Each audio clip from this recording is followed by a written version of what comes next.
Kevin Stefanski feels like his job may be on the line? I don't concern myself with outside type of things. But I'm committed to his development, just like all of our rookies. So we'll continue to focus on getting our guys better. And that's what we'll stay committed to, and that's what's important to me. And so you didn't get this man a fighting chance to compete. He went into a gunfight with 2 knives. He gonna lose that every time. You know you're going to waive Tyler Huntley.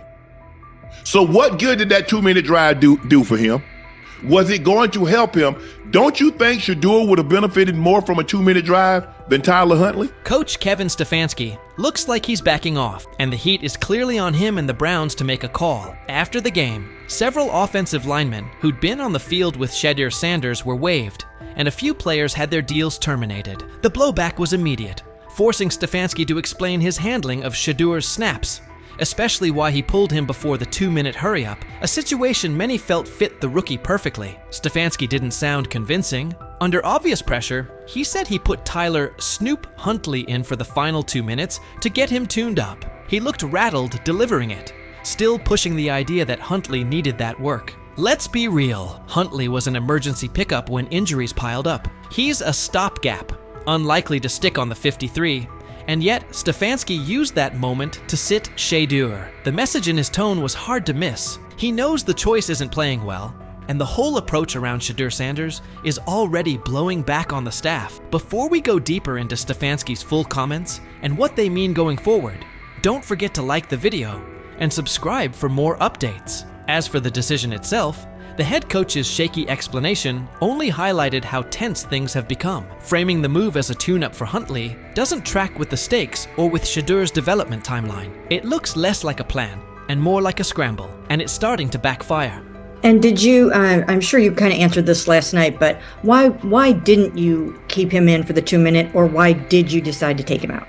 Yeah, nothing more than decided to give Snoop. TJ Houshmandzadeh, the former NFL wideout, didn't mince words about Kevin Stefanski's handling of Shedeur Sanders. He said that in all his years around the league, he's never seen a coach appear so uninterested in a player's success. To Houshmandzadeh, Stefanski's choices look personal, like there's a grudge against Shedeur, and that's what he finds most troubling. TJ Houshmandzadeh called the bias blatant and cautioned that, if it's real, the push on the Browns to dismiss Kevin Stefanski will only intensify.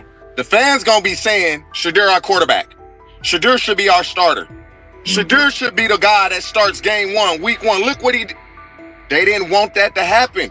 And I don't know what's going on with Kevin Stefanski. It's almost as if, and I don't even want to say this, but I'm going to say it anyway. And that's exactly how it came across. Kevin Stefanski's body language said plenty. He looked like a coach feeling the axe over his shoulder. TJ Houshmandzadeh added that this isn't the first time Shedeur Sanders has been treated this way. He pointed to the opening preseason game, where Shedeur was sharp, yet Stefanski offered no real praise. Now, after what unfolded yesterday, it looks like Stefanski is pushing the idea that Shedeur was at fault, almost as if he's trying to validate the staff's stance that they were right and Sanders was wrong. TJ even suggested it felt like the situation was engineered from the start to make Shedeur come up short.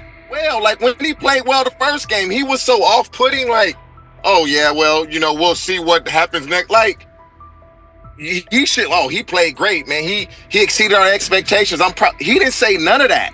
And Right. So to me, it's as if they want him to fail so they can justify doing what they want to do. And Houshmandzadeh's red holds up. From the very first preseason outing, Kevin Stefanski's slant felt apparent. Even after Shedeur Sanders put together an impressive, mistake-free showing, Stefanski declined to highlight him, retreating to broad comments about developing all the quarterbacks and skimming past Shedeur's standout work. It didn't come across as genuine buy-in on Shedeur's future in Cleveland. Now the spotlight is squarely on Stefanski, who seemed intent on easing Shedeur towards the margins. Ironically, the coach looks more vulnerable than the rookie. After weeks of rigid messaging and thin criticism, he's suddenly pivoting, saying they'll concentrate on developing Shedeur Sanders. An about-face that screams pressure from the fan base. And it isn't only fans. Reporters and analysts are pressing him as well. Emmanuel Acho weighed in, arguing that by placing Shedeur with an offensive group filled with players unlikely to make the 53, Stefanski engineered a no-win evaluation. Acho's point was straightforward. Even a quarterback with Tom Brady's resume would have struggled in that setup with that caliber of support. In those conditions, any rough patches for Shedeur were predictable, an indictment of the context, not the quarterback. What a COVID year, so he gave everybody an extra year if you wanted it. Understandable. But listen, what the chat say? The chat believe he took a shot or no? Let me look in the chat. I ain't even open my phone. Hold on. I'm curious to see what the chat would think.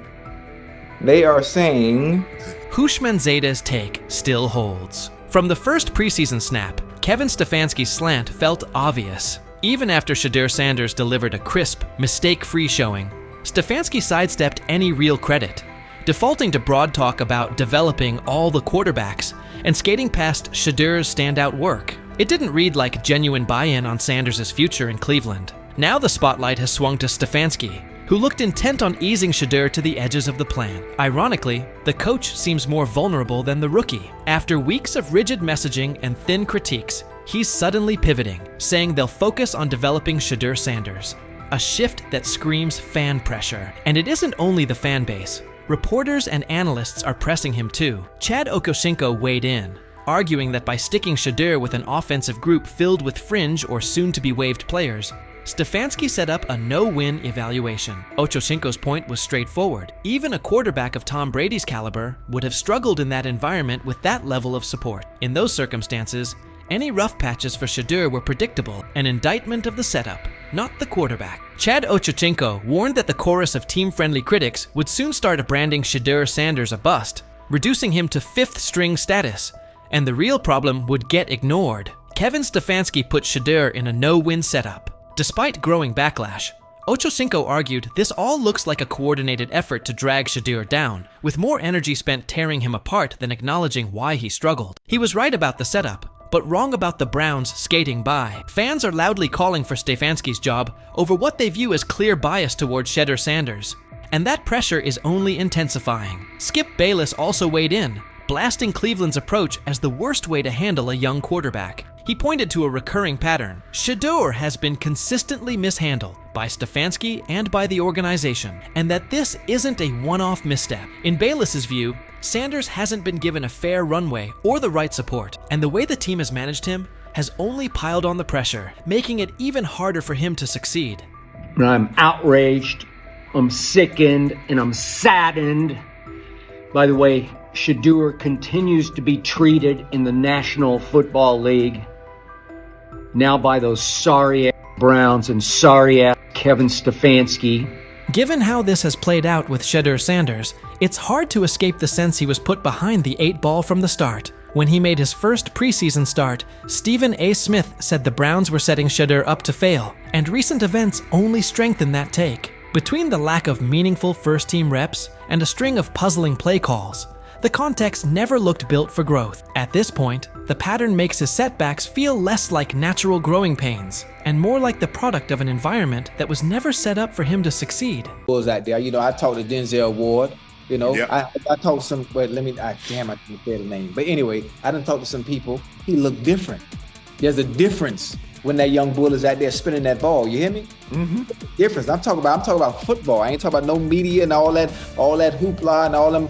On Twitter they putting up the numbers. Some he was 10 for 12 for 2 touchdowns. I'm talking about when he's at the helm, he looks different. Whether he's going with the first team, second team, or third team, it don't matter. From being buried on the depth chart as a fourth stringer to suddenly becoming a standout on the second team, Shedeur Sanders just pulled off the most impressive quarterback comeback since Tom Brady made the world believe he wasn't finished at 40. What is it going to take for you to just buy in to Shedeur Sanders when players all around him are telling you how different he looks, how good he looked, how he just has that aura to him? Because it seems like all the players that are around Shedeur Sanders have nothing but great things to say about him and love him. Because again, he clearly just looks different than the rest of the competition that we've seen. And like I said, the last time I've seen guys go for or say things about a certain player like that, it was Baker Mayfield. So could 12 be that guy? How long until we see 12? Because I feel like it's just a matter of... The same haters who were cheering when he got dropped to fourth string are now scrambling for excuses faster than a glitchy Wi-Fi during the Super Bowl. Get ready, because this isn't just a step up on the depth chart. It's a serious reality check that's got the critics choking on their own words with a big helping of humble pie. Being said, I see some balls coming out of Shedeur Sanders at that game, and I'm like, kind of looks like a guy. Yeah, I'm reading. He can sling it. I see him, some of the veterans, how they talk to him, mic'd up, see what he's doing in the community. Yep. You talking about Njoku there? Njoku, Mike Knapp. Yeah, once you see, different little interactions and things like that, I know he has the talent. We'll see. It'll be a competition that usually brings the best out of guys, especially young guys. So I'm interested to see how that quarterback situation. I've heard he's been outstanding. The Cleveland Browns training camp just turned into the most talked about event in town. All thanks to Shedeur Sanders, who took his spot as fourth string and used it as motivation for one of the most impressive rises the NFL has seen in years. While everyone was busy counting him out and calling his career dead, Sanders was quietly putting together a performance so good that coaches are saying they haven't witnessed anything like it in the last 15 years. Drafted in the 5th round, all that means nothing when it's time to play football and that whistle blows. He looks different than the rest of the competition. That's what I heard. And I'm talking from a not Brother Ward, I'm just talking about from sources that's in that room, that's on that field, that's playing the sport. Man, come on, man. Yep, coaches with decades of experience are honestly scratching their heads, trying to figure out how someone goes from being a practice squad afterthought to seriously competing for a starting spot in just a few weeks. Thing is, they never planned on taking him. The problem is, like Ocho Cinco said, you got somebody that has endeared himself to the locker room. And guess what? The difference between him and Tim Tebow, the biggest one, is he can play. He can throw the ball. Tim Tebow running around being an H-back, he can throw the ball. And he's done everything he needs to do. He ain't saying nothing. He ain't rocking the boat. He ain't mad about the reps. He ain't mad about none of that. All the people out there want to see is this, like Tyler said earlier. We want to see what he can do with Jerry Jeudy. That's it. I want to see what he can do with David Njoku. I want to see him with Junkins. I want to see him with the first running backs. If you are cooking, if you are beating down the doors with the 3s and 4s, guess what? You deserve more. That was a bar. It rhymed. It was. Remember when Mary Kay Cabot dropped that bombshell report saying Shedeur Sanders was the 4th string quarterback? The internet blew up faster than a Michael Bay explosion. Critics came out of nowhere, like ants at a picnic, rushing to call his NFL dreams dead on arrival. They claimed he was only shining against guys who'd either end up on practice squads or be out of the league by September. They pointed out he wasn't getting reps in 11-on-11 drills and said he needed to earn his way up the depth chart. Dude, listen, the guy, all I can say is that he goes where the ball's supposed to go and it looks the way it's supposed to look. Mm-hmm. And when I hear that tells me it sounds like the Browns may have got a steal with Shedeur Sanders in the 5th round because I think he'll have a chance. I'm not saying he's going to be the starting quarterback in September, like week 1 or 2 or whatever it may be early in the year, but I think he's got a chance to develop into something that hopefully would preclude them from having to draft a quarterback first overall or top 5 next year. Being said, I see some balls coming out of Shedeur Sanders at that game, and I'm like, kind of looks like a guy. Yeah, I'm reading. He can sling it. I see him, some of the veterans, how they talk to him, mic'd up, see what he's doing in the community. Yep. You talking about Njoku there? Njoku, Mike Knapp. Yeah, once you see, different little interactions and things like that, I know he has the talent. We'll see. It'll be a competition that usually brings the best out of guys, especially young guys. So I'm interested to see how that quarterback situation. I've heard he's been outstanding. Funny how the tables have turned. Those same critics are now watching Sanders climb the depth chart like he's scaling Mount Everest with rocket boosters. The guy they wrote off is now the one they can't stop paying attention to. Every completion sends a message. Every perfect throw is a reminder that real talent doesn't stay hidden forever. And with every practice, he's showing that maybe, just maybe, the Browns stumbled upon their hidden gem. One thing for the fans to sit here and hype up Shedeur Sanders because we all know how we get about certain players that we like. But it's another thing when you hear it from players who are actually on the field, who are actually in the locker room, who are actually next to this guy every single day. Because I'm sure we've all seen the quote by now by Chad Johnson when they were on the nightcap, and he talked to some young bulls. He talked to Denzel Ward. He didn't want to give away his name, but he already did it. And he said that Denzel Ward says he looks different from the rest of the competition. We've already been seeing. When word got out that Shedeur Sanders officially moved up to second-team reps, passing Dylan Gabriel along the way, the shockwaves hit from Cleveland all the way to Canton. This wasn't just some small roster tweak, this was huge. One day he's throwing passes to practice squad guys, and the next he's running with the second team, putting real pressure on the starting quarterback spot. The promotion came after Sanders completely dominated minicamp, showing toughness, leadership, and total control on the field. His passes were right on target, hitting receivers in stride. His decision-making was sharp as a blade, and his grasp of the playbook had coaches nodding like proud parents at a school play. But this wasn't beginner's luck. It was steady, calculated execution that the coaching staff just couldn't ignore. And I don't know, there was never no one thought he was this like malcontent or like a bag. It wasn't. That was the word, That was kind of what was being said. That was kind of what was being said. No. The pre-draft process was so unorthodox that he didn't go through it all like everyone else did. And I think there's a lot that we can look back on this thing, especially if he becomes a star in this league, and say, you could point fingers in a million ways. Not having a pure agent, not having the workouts that everyone else did, going to these teams, not necessarily being as willing to throw the ball when asked at these the All-Star games, like that kind of stuff I think might have stung him, it might have turned teams off. But I know when Stephen A. Smith starts singing your praises, that's when you know you've officially arrived. The ESPN personality, famous for his fiery takes and no-nonsense analysis, didn't just mention Sanders. He gave him the full Stephen A. treatment. He praised Sanders not only for his top-tier football skills, but also for the intangibles that separate the good from the great. This kid's mindset puts him ahead of the pack, Stephen said, with the confidence of someone who's seen enough football to spot greatness from a mile away. He pointed out Sanders' composure, mental toughness, and relentless drive to compete at the highest level. When Stephen A. says, "It's not just about throws and stats anymore," you better believe the whole football world is paying attention. This stuff wasn't made up. I covered the draft for ESPN. I'm sitting on the desk. It's Shefty, it's Mel, it's me, it's Lewis. I heard some of the same things that Deion Sanders is talking about. And S.A. and Kenton, you know this, we all have relationships. We all have people who tell us information, they help us prepare to do our job. I heard some of the same things. Some of these things weren't necessarily made up, at least I don't think, from the people that I trust who told me these things. And so an opportunity now in Cleveland with a quarterback situation that, honestly, he can come out of and win the job. I think he'll do well. I really do. I think the kid works really hard. I think he loves the game of ball. And when it comes down to it, if you have a guy like that loves the game, obviously growing up around it his whole life, I think he'll be successful. He has a tremendous luxury to change plays at the line of scrimmage and what he sees. But you got to take into account that this kid has started every game in his high school career. This kid has started every game in his college career but one. He's seen a lot of football. So it's not too many complex defenses that you could throw at him that he hadn't seen. He's seen all of them. What happened behind the scenes in Miami last week left NFL scouts, general managers, and team owners completely shocked. Shedeur Sanders put on a performance that was so sharp, so precise, that even the most experienced talent evaluators, people who've been doing this for decades, are now second-guessing everything they thought they knew about quarterback play.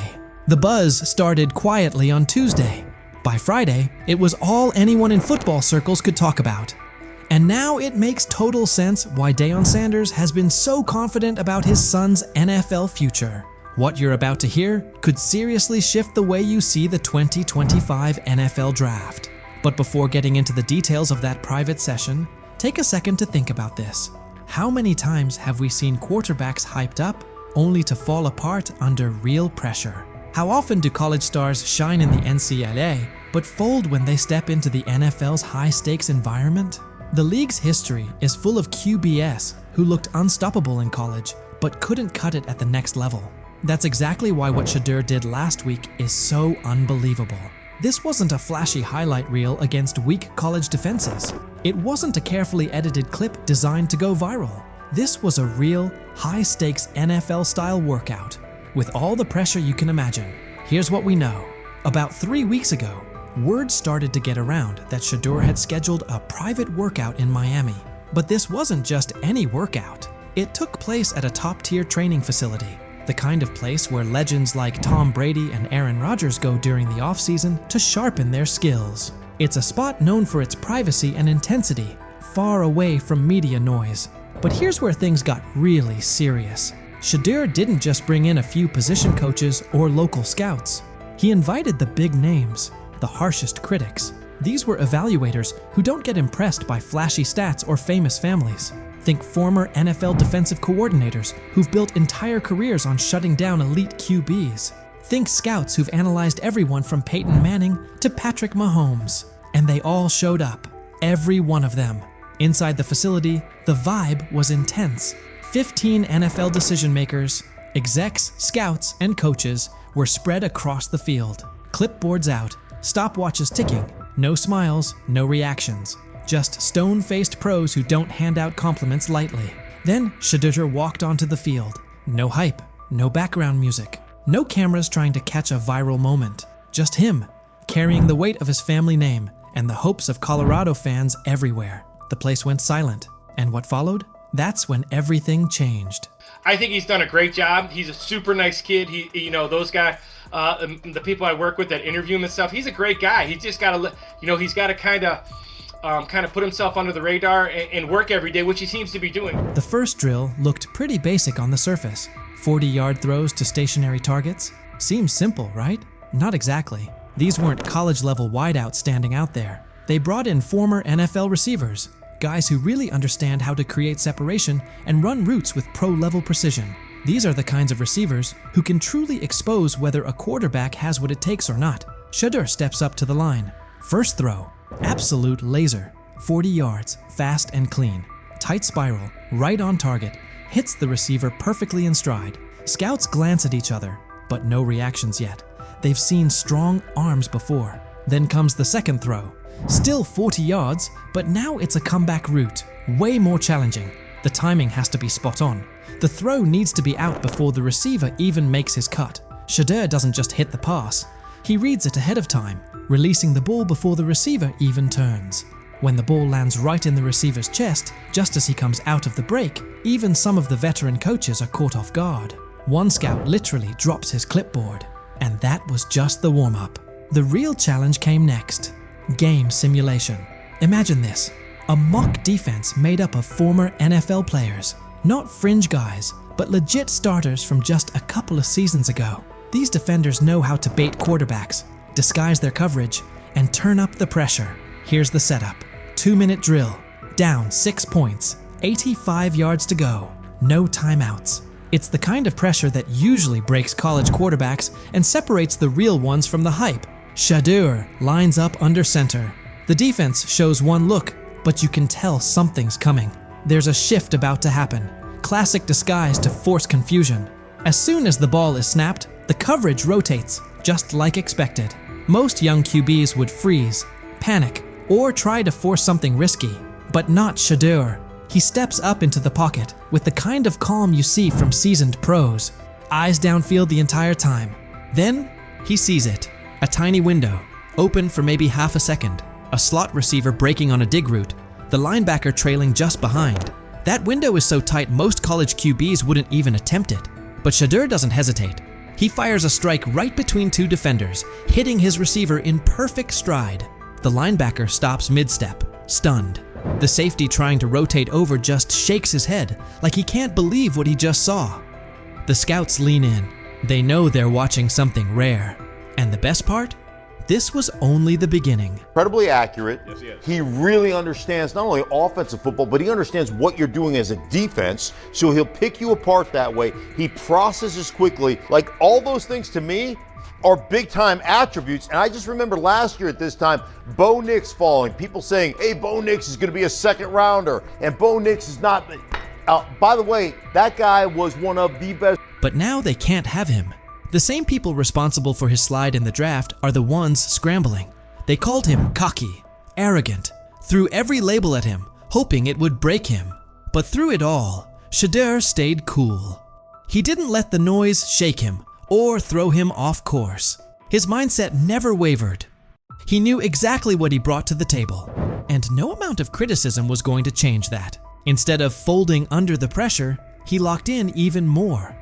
Their doubt didn't shake him, it fueled him. Because deep down, he knew that what he showed on that field wasn't some lucky moment. It was real. It was proof of who he is and what he's capable of becoming. And now, those same scouts are left second-guessing everything. They thought they had him figured out. But what they saw last week flipped their entire evaluation on its head.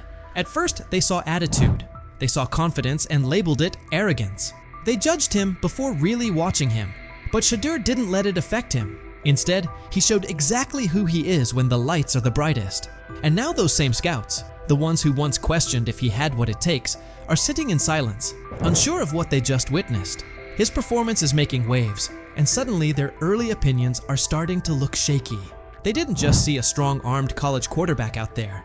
They saw a leader, calm, smart, in total control. The more his confidence grows, the better he gets. And now, they're starting to realize they might have missed something big. What they once brushed off as ego now looks more like confidence that can't be rattled. And his ability to shine under pressure is forcing a lot of people to rethink how they evaluate talent. Every day that passes, the question gets louder. How long can they keep ignoring the guy they once dismissed? Have we ever seen a quarterback flip the narrative like Shedeur Sanders just did? How often do players get counted out because of assumptions or snap judgments? How many times is confidence mistaken for arrogance? And how much potential gets overlooked because of it? Maybe this is that turning point. Maybe those very traits we criticize in young players are actually the ones that turn them into something great. What if Shedeur is exactly the kind of quarterback the league's been missing? What if we're watching the start of something special? So what do you think? Could Shedeur Sanders be the real deal? And what kind of impact will his rise have on the 2025 NFL Draft?